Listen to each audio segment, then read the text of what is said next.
Dans les années 30, fascisme, nazisme montent en Europe. Une course à l'armement se dessine. Dans ce contexte, les marines britanniques, américaines et japonaises s'équipent en porte-avions. Mais Berlin n'est pas en reste. En 1936, l'Allemagne commande son premier porte-avions, le Graf Zeppelin. Un porte-avions lourd, 33 000 tonnes, qui est capable d'embarquer plus de 50 avions. Et là, effectivement, on arrive dans une période de course à l'armement où, puisque l'Allemagne s'est lancée là-dedans, il va bien falloir qu'on y aille. Le débat sur la place des porte-avions agite les Français durant toute l'entre-deux-guerres. Mais la France, une fois de plus, va manquer le coche. On va mettre 8 ans, entre 1930 et 1938, pour choisir le modèle et finir par aboutir à une commande.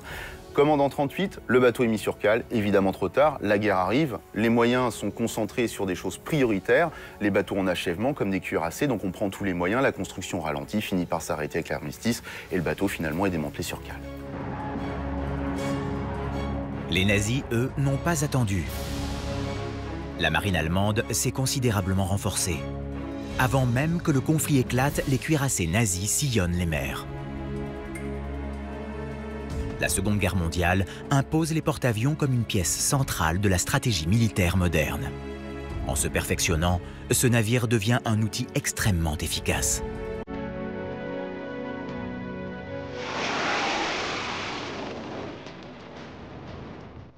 Et alors que ce navire n'était au début qu'un accessoire, il va devenir un véritable aérodrome mobile.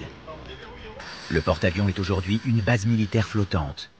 Ingénieurs, artificiers chargent les armes les plus sophistiquées. Exemple, ces missiles Scalp à 850 000 € pièce. Des armes de haute technologie tirées à partir d'avions de chasse avec une précision extrême.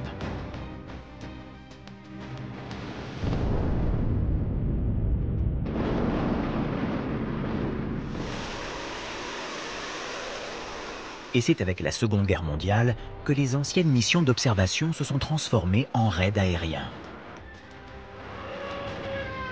Bombardements lancés à partir des ponts d'envol. Destruction de navires par des missiles aéroportés.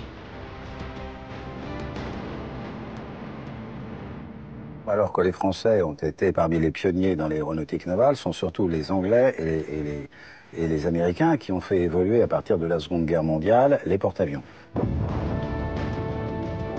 Ce sont en effet Londres et Washington qui vont mesurer et subir la puissance de ce nouvel outil stratégique. La Seconde Guerre mondiale est marquée par des batailles fondatrices qui vont démontrer la suprématie des porte-avions.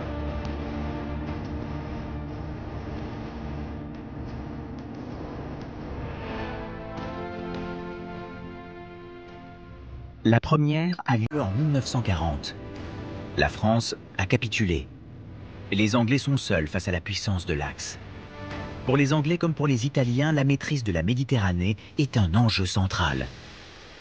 Et les amiraux de la Reine vont l'emporter grâce à un coup de poker opéré depuis un porte-avions. Tout commence quand Londres déplace un porte-avions d'Alexandrie vers Malte. Plusieurs centaines de kilomètres en quelques jours. Un second porte-avions britannique est aussi rappelé en renfort. Les Italiens prennent peur. Ils décident alors de rapatrier leur flotte dans la rade de Tarente, où ils se croient en sécurité. Un de ces deux porte-avions anglais tombe en panne avant le départ. Mais les amiraux britanniques décident tout de même de mener l'opération prévue. Le porte-avions quitte Malte pour se positionner au sud de la botte italienne.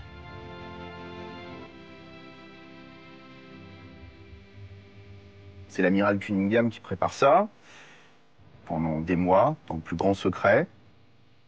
Et il faut quand même être honnête, à l'amirauté, il croit que moyennement. On se dit, après tout, pourquoi pas, on peut tenter. L'idée, c'est donc d'aller attaquer ces cuirassés au mouillage, dans une rade fermée, protégée, où les Italiens se sentent parfaitement à l'abri. Ils n'imaginent pas une seconde qu'on va les attaquer depuis des porte-avions dans leur repère, dans leur tanière. Le bâtiment anglais l'Illustrious achemine au large de l'Italie une flottille de 21 biplans équipés de torpilles spéciales. C'est comme si en quelques heures, en toute discrétion, la Grande-Bretagne avait mis sur pied une base navale.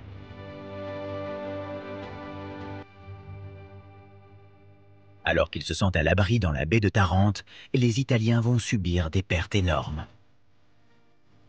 Les 21 avions britanniques, catapultés du pont de l'Illustrious, entrent dans l'histoire.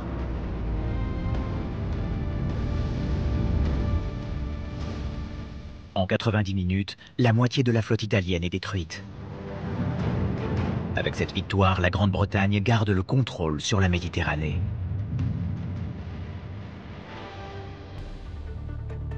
La bataille de Tarente a un immense impact dans l'utilisation des porte-avions dans la guerre du Pacifique. Car les Japonais ont observé de très près la stratégie des Anglais à Tarente. Nous sommes en 1941. Les Japonais, tirant la leçon de l'efficacité des porte-avions, vont réussir à mettre à genoux les Américains à Pearl Harbor. Tout commence quand leur porte-avions quitte discrètement le Japon pour traverser tout le Pacifique, soit un trajet de plus de 4000 km sans se faire repérer. Leur objectif, se positionner face aux Américains qui disposent de nombreuses bases dans le Pacifique. La plus stratégique d'entre elles, Pearl Harbor. À partir du nord de l'île, les Japonais lancent le raid. Leur flotte composée de 6 porte-avions transporte plus de 400 avions.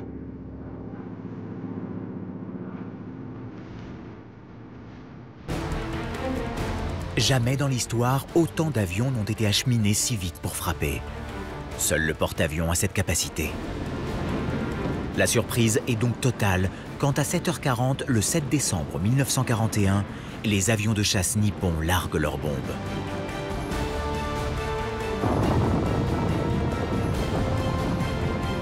En quelques heures, un déluge de feu s'abat sur les Américains. Avec 400 avions, donc une attaque massive en plusieurs vagues, réussit à soit détruire, soit endommager pour de longs mois, voire des années, les 8 cuirassés américains qui sont présents.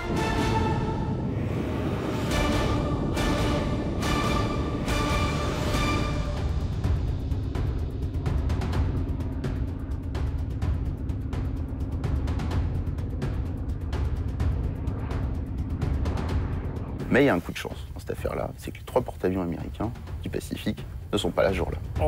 Les 3 porte-avions américains de la flotte du Pacifique ont eu de la chance d'échapper à l'attaque de Pearl Harbor. Mais aussi le fait que les Japonais aient basé leur attaque sur l'action des porte-avions, nous pouvons ensuite voir l'importance que ces navires ont eue dans le reste de la guerre du Pacifique. Pearl Harbor déclenche l'entrée en guerre des Américains. Mais cette bataille, c'est aussi la prise de conscience de l'incroyable force des porte-avions. Plus aucune cible n'est à l'abri des bombardiers.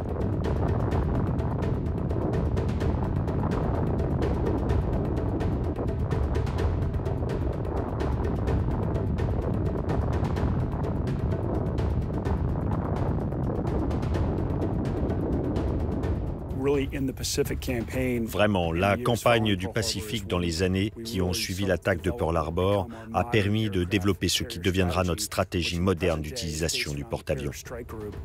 Aujourd'hui, le porte-avions est la base de notre stratégie militaire. C'est la pièce centrale, avec les sous-marins et les forces qui les accompagnent. Finalement, ce porte-avions que beaucoup voyaient comme un jouet, qu'en fait s'impose comme une arme incroyable, à la fois pour mener des opérations contre la terre, pour couvrir des flottes en mer, et puis également pour mener des opérations anti-navires. Et toute la bataille du Pacifique entre les Américains et les Japonais sera conditionnée, basée là-dessus. Qui a les porte-avions? Qui a le plus de porte-avions? Qui peut les positionner au meilleur moment? À la victoire.